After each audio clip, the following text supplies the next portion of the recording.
সুপ্রিয় নবম দশম শ্রেণীর শিক্ষার্থী, তোমরা সবাই কেমন আছো? আশা করি ভালো আছো। আজকে তোমাদের শারীরিক শিক্ষা, স্বাস্থ্যবিজ্ঞান ও খেলাধুলা বিষয়ে চতুর্থ পেজ। এই পেজে আজকের পর্ব হচ্ছে 3 নম্বর পর্ব। আজকে আমরা আগের ক্লাসে পড়েছি আমাদের মানসিক বিকাশের জন্য আমাদের শারীরিক শিক্ষা কেন, উদ্দেশ্য কি। শারীরিক শিক্ষা উদ্দেশ্যের মধ্যে কিন্তু আমরা 4টি গুণাবলী পেয়েছিলাম, তার মধ্যে আমরা আগে একটা পড়ে পেরেছি। এখন আজকে হচ্ছে মানসিক বিকাশ। মানসিক বিকাশে কি কি সহায়তা করতে পারে, শারীরিক শিক্ষা মানসিক বিকাশে কি কি সহায়তা করতে পারে সেটা 1 নম্বরে। নম্বরে হচ্ছে উপস্থিত চিন্তাধারা বিকাশ সাধন করতে পারে। 2 নম্বরে নৈতিকতা সম্পর্কে জ্ঞান অর্জন করাতে পারে। 3 নম্বর সেবা ও আত্মত্যাগে উদ্বুদ্ধ হওয়া, এটাতে মানে উদ্বুদ্ধ করতে পারে। নাম্বার ঘ, বিভিন্ন দলের মাঝে গুরুত্বপূর্ণ প্রতিযোগিতামূলক মনোভাব গড়ে উঠতে পারে। 3 নম্বর চারিত্রিক গুণাবলী অর্জন। 3 নম্বরে কি বলা হচ্ছে? চারিত্রিক গুণাবলী অর্জন। নাম্বার আনুগত্যবোধ ও নৈতিকতা বৃদ্ধি পাওয়াতে সাহায্য করতে পারে। নাম্বার খেলাধুলার মাধ্যমে আইনের প্রতি শ্রদ্ধাবোধ জাগ্রত হওয়াতে সাহায্য করতে পারে।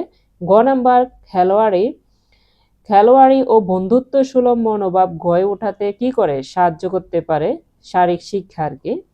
প্রতিদ্বন্দ্বীদের প্রতি সম্মান প্রদর্শনের মনোভাব গড়ে উঠাতে সাহায্য করতে পারে। আত্মসংযমী হওয়া, আবেগ নিয়ন্ত্রণের সহায়তা করতে পারে। এবার আসো সামাজিক গুণাবলী অর্জন। সামাজিক গুণাবলীতে কি কি অর্জন করতে সহায়তা করতে পারে? নেতৃত্ব দানের সক্ষমতা অর্জন ও সামাজিক গুণাবলীর অর্জন করতে সাহায্য করতে পারে। নাম্বার বিনোদনের সাথে অবসর সময় কাটানোর উপায় জানাতে বা জানতে সাহায্য করতে পারে। নাম্বার বিভিন্ন সাংস্কৃতিক অনুষ্ঠানে অংশগ্রহণের যোগ্যতা অর্জন করতে সাহায্য করতে পারে। নাম্বার সকলের সাথে সৌহার্দ্যপূর্ণ আচরণ ও সেবামূলক কর্মকাণ্ডে অংশগ্রহণ করতে সাহায্য করতে পারে। শারীরিক শিক্ষাবিদদের মতামত থেকে এটা স্পষ্টভাবে প্রতীয়মান হয় যে শারীরিক শিক্ষার উদ্দেশ্য সাধারণ শিক্ষার মতোই ব্যক্তি সত্তার সর্বোচ্চ ও সুষম বিকাশ সাধন করে থাকে, পরিকল্পিতভাবে খেলাধুলায় পারদর্শিতা অর্জনে সাহায্য করে। আমরা কিন্তু এই পাঠের মধ্যে কি পড়েছিলাম?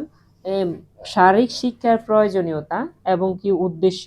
শারীরিক শিক্ষা যদি আমরা পাঠ করি তাহলে কি কি আমাদের লাইফে, দৈনন্দিন জীবনে আমাদের কি কি উপকারিতা হবে বা কি কি আমাদের আমরা কি কি অর্জন করতে পারবো, এই বিষয়টা পড়লে এই সম্পর্কে এই অধ্যায়ে বা এই পরিচ্ছেদে বলা হয়েছে। এবার আমরা যদি পরের পার্টে যাই, 3 নম্বর পার্টে যাই, শারীরিক শিক্ষার প্রয়োজনীয়তা। এবার দেখো 3 নম্বর পার্টে যদি আমরা দেখি, পার্ট 3 শারীরিক শিক্ষার প্রয়োজনীয়তা। শারীরিক শিক্ষা আমাদের জন্য কেন প্রয়োজন, তোমাদের জন্য কেন প্রয়োজন? তোমাদের পাঠ্য বইয়ে যে আমরা যখন পড়াশোনা করেছিলাম তখন এই শারীরিক শিক্ষাটা বাধ্যতামূলক ছিল না, এটা অপশনাল ছিল। কেউ চাইলেই নিত, কেউ চাইলেই নিত না। যেমন আমরা এটা প্রয়োজন মনে করি নাই, তাই নেই নাই, কিন্তু এটা যে কতটা প্রয়োজনীয়তা আছে সে কারণে এটা তোমাদের জন্য বাধ্যতামূলক করে দেওয়া আছে, তোমাদের সিলেবাসের অন্তর্ভুক্ত করা হয়েছে। এবার দেখো শারীরিক শিক্ষা দেহ মনের সামঞ্জস্যপূর্ণ উন্নয়ন সাধন করে। দেহ এবং কি মনের, মানুষ যদি তুমি খেলাধুলা করো, শারীরিক শিক্ষা মানে হচ্ছে তোমাদের শরীরটা কিভাবে ভালো থাকবে, মনটা কিভাবে ভালো থাকবে, ওই ওই কারিকুলামে বা ওই শিক্ষাটাই তোমাকে দেওয়া হবে, ওই প্রশিক্ষণটাই তুমি এই বই পাঠ্যের মাধ্যমে পেয়ে থাকবে। তো এইটা এখানে বলা হচ্ছে শারীরিক শিক্ষা দেহ মনের সামঞ্জস্যপূর্ণ উন্নয়ন সাধন করে। দেহ ভালো থাকলে মন ভালো থাকে, মন ভালো থাকলে দেহ ভালো থাকে, একটার সাথে একটা কি রিলেটেড। এবার আসো, শারীরিক শিক্ষা ছাড়া শিক্ষার পূর্ণতা আসে না। কি আসে না? শিক্ষার পূর্ণতা আসে না। যেসব গুণ থাকলে দেশের প্রতিটি নাগরিক সুস্থ, সবল ও দায়িত্বজ্ঞান সম্পন্ন হয়ে গড়ে উঠবে এবং নিজের আবেগ নিয়ন্ত্রণে সক্ষম হয়। যেমন ধরো তুমি শারীরিকভাবে যদি অসুস্থ হও, তোমার দ্বারা অনেক কাজই করা যাবে না। তেমনি ভাবে তুমি শারীরিক সুস্থ হয়েছ কিন্তু তোমার মন ভালো নয়, তুমি কোনো কাজে মনোযোগী হতে পারবে না। সেটা হোক যদি পড়াশোনা, সেটা হোক কর্মজীবনে, যে কোনো কাজ, সেটা যদি শিক্ষকতা হয়, ডাক্তারি হয়, ইঞ্জিনিয়ারিং হয়, যে কোনো পেশায় যদি যাও তুমি, অসুস্থ থাকলে যেমনি করতে পারবে না, যে সুস্থ দেহর যেমন অধিকারী হতে হবে তোমাকে, তেমনি তোমাকে সুস্থ মনের অধিকারী হতে হবে।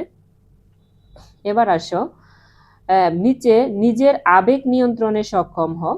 আমরা কিন্তু অনেক আবেগী, অনেক সবাই কিন্তু আবেগটা কন্ট্রোল করতে পারে না। কিছু মানুষ আসে অল্পতে ভেঙে পড়ে, একটু দুঃখ পেলে তোমাদের কথাই চিন্তা করো, তোমাদের বন্ধু বান্ধব মধ্যে বা সহপাঠীদের মধ্যে অনেকে আছে একটু পেলেই সেটা সহ্য করতে পারে না, একটু দুঃখ পেলে কান্নাকাটি শুরু করে, হতাশ হয়ে যায়। তেমনি ভাবে একটু যদি খুশি হয়, একটু বেশি খুশি হয়ে যায়, তখন আবেগে আপ্লুত হয়ে যায়, বেশি সুখও মানে করতে পারে না। এই জন্য বলতেছে যে আবেগ নিয়ন্ত্রণে সক্ষম হব এই এই শারীরিক শিক্ষা যদি আমরা পাঠ করি। তারপরে হচ্ছে শারীরিক শিক্ষা সেই গুণাবলী অর্জনে বিশেষ ভূমিকা রাখে। সেই গুণাবলী অর্জনে কি করে? বিশেষ ভূমিকা রাখে। মানুষ মানুষ সমাজে শিক্ষিত মানুষ সমাজে স্বীকৃতি পেতে চায়। মানুষ কি করতে চায়? সমাজে স্বীকৃতি পেতে যায়। এই স্বীকৃতির মাধ্যমে তার ব্যক্তিত্বের বিকাশ ঘটে। মানুষের সমাজে স্বীকৃতি পেতে চায়। স্বীকৃতি বলতে, আর তুমি এমন একটা সমাজে বাস করো, তোমাকে কেউ চিনলই না, কেউ সম্মান করলো না, তো তুমি মানে খুবই অবহেলিত হবে, নিপীড়িত যদি থাকো, তোমার কাছে কি ভালো লাগবে? অবশ্যই না, ভালো লাগবে না। তাই নেতৃত্ব ব্যক্তিত্ব গঠনেও শারীরিক শিক্ষার গুরুত্বপূর্ণ অবদান আছে।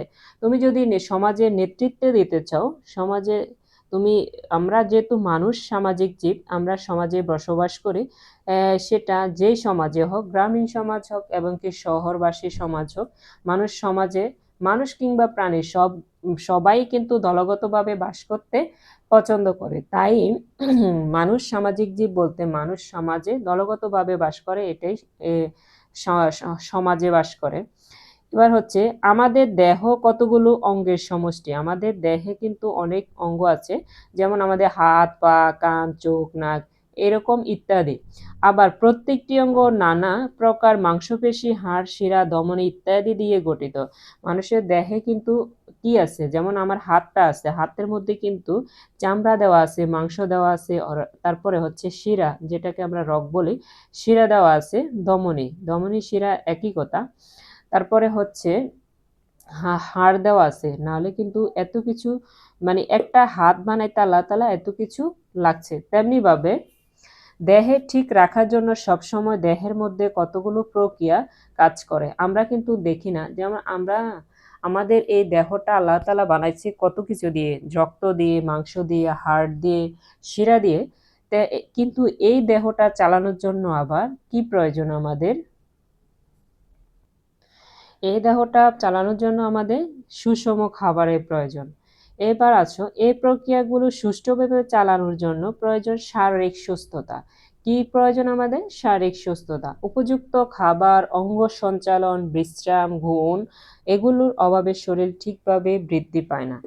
আমাদের আল্লাহ তাআলা যে আমাদের যে দেহ দিয়েছে, এটা যদি আমরা ঠিকভাবে সঞ্চালন করতে চাই, মানে আমরা সুস্থ থাকতে চাই, তাহলে আমাদের কি করতে হবে? আমাদের সুষম খাবার খেতে হবে, পুষ্টিকর খাবার খেতে হবে, অঙ্গ সঞ্চালন মানে হচ্ছে আমাদের শরীর চর্চা করতে হবে বা ব্যায়াম এক্সারসাইজ করতে হবে, বিশ্রাম ও ঘুম। আমরা যদি ননস্টপ কাজ করে যাই, যদি আমি 24 ঘন্টার মধ্যে 24 ঘন্টায় কাজ করে যাই, আমার শরীরটা যদি রেস্ট না নেয়, আমরা ঘুমের মাধ্যমে কিন্তু আমাদের শরীর কি করি? রিফ্রেশ করি, আমরা চার্জ করি। আমরা মোবাইল ফোন ব্যবহার করলে যেরকম চার্জ দিতে হয়, তেমনিভাবে আমরা ঘুমের মাধ্যমে আমাদের শরীরকে কি করি? চার্জ করে। এগুলো অভাবে শরীর সঠিকভাবে কি করে না? বৃদ্ধি পায় না। যারা ছোট অবস্থায় বৃদ্ধি পায় না, আবার একটু বয়স্ক অবস্থায় কখন কি হয় না? শক্তি পায় না, অসুস্থ হয়ে যায়, সুস্থ থাকে না। আধুনিক শিক্ষা ব্যবস্থায় দৈনিক ও মানসিক বিকাশের উপর সমান গুরুত্ব আরোপ করেছে।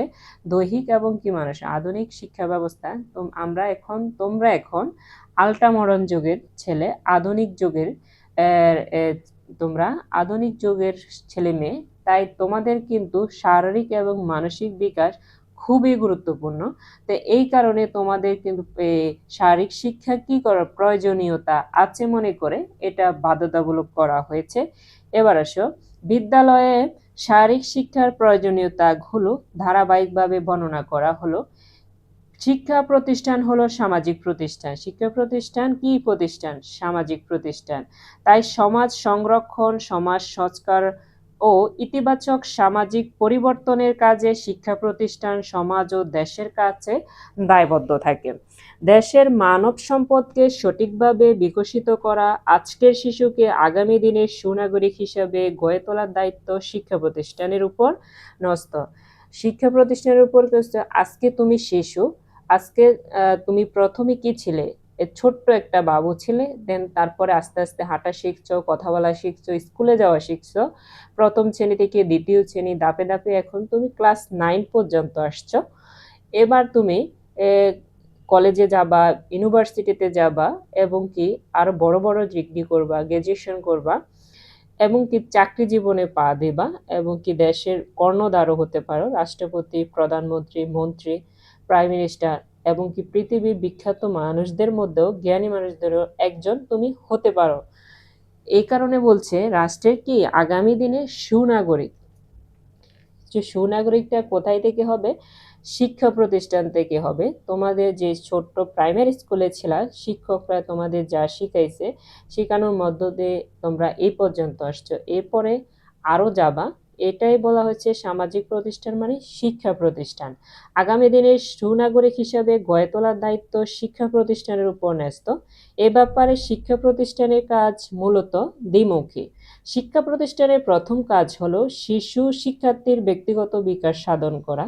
কি করা? শিশু শিক্ষার্থীর ব্যক্তিগত বিকাশ সাধন করা। এর মধ্যে শিক্ষার্থীর শারীরিক, মানসিক ও আর্থিক দিক অন্তর্ভুক্ত। শারীরিক দিক যেমন অন্তর্ভুক্ত, আর্থিক দিক, তুমি যদি শারীরিক ভালো আছো, মানসিকও ভালো আছে। এখন আর্থিক, তুমি যদি খেতে না পারো, তোমার কাছে যদি টাকা না থাকে, তাহলে তুমি যদি খেতে না পারো, তাহলে কি শরীর ভালো থাকবে? শরীর ভালো না থাকলে মন ভালো থাকবে? তাহলে একটার সাথে একটা কি রিলেটেড। দ্বিতীয় কাজ হলো শিক্ষার্থীর জৈবিক সত্তাকে সামাজিক সত্তায় রূপান্তরিত করা। এর মধ্যে শিশু ও চারিত্রিক মূল্যবোধের উন্নতি ও সামাজিক বিকাশ অন্তর্ভুক্ত। এবার দেখো, এই কাজের মধ্যে প্রথমটি শিক্ষা প্রতিষ্ঠানের প্রত্যক্ষ কাজ এবং দ্বিতীয়টি তার পরোক্ষ দায়িত্ব।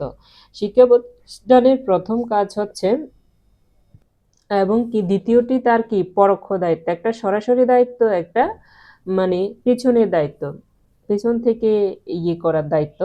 শিক্ষার্থীর সর্বাঙ্গীন বিকাশের জন্য শিক্ষা প্রতিষ্ঠানে শারীরিক শিক্ষার প্রয়োজন হয়। মাসলো এর মতে শিক্ষার্থীর এই প্রয়োজন 3টি স্তরে বিন্যস্ত। 1 নাম্বার শারীরিক ও শরীরবৃত্তি প্রয়োজন, বায়োলজিক্যাল নিড, এটাকে ইংরেজিতে বলে বায়োলজিক্যাল নিড। আর 2 নাম্বার হচ্ছে মানসিক ও আত্মিক পরিপূর্ণতার প্রয়োজন, ফিজিক্যাল নিড। তারপরে 3 নাম্বার হচ্ছে সামাজিক প্রয়োজন, সোশ্যাল নিড। 1 নাম্বার, এবার যদি শারীরিক ও শরীরবৃত্তির প্রয়োজন কি এটা সম্পর্কে জানো, সেটা হচ্ছে শিক্ষার্থীর শারীরিক ও শরীরবৃত্ত প্রয়োজন পূরণে শারীরিক শিক্ষা প্রত্যক্ষ কাজ করে। এ ব্যাপারে শারীরিক শিক্ষার ভূমিকা হলো 1 নাম্বার, ক নাম্বারে লেখা আছে শারীরিক শিক্ষা শিক্ষার্থীর গতিশীল কাজের জৈবিক প্রয়োজন পূরণ করে। 2 নাম্বার হচ্ছে শিক্ষার্থীর দৈহিক গঠন সুন্দর ও মজবুত করে। এরপরে 3 নাম্বার কি আছে? 3 নাম্বার আছে শিক্ষার্থীর শারীরিক সক্ষমতা ও কার্যক্ষমতা বৃদ্ধি করে, রোগ প্রতিরোধ ক্ষমতা বাড়ায়, এবং শিক্ষার্থী খেলাধুলার কৌশল শেখার মাধ্যমে খেলাধুলায় পারদর্শিতা অর্জন করে। শারীরিক শিক্ষা সুস্থ মনের জন্য সুস্থ দেহ গড়ে তোলে।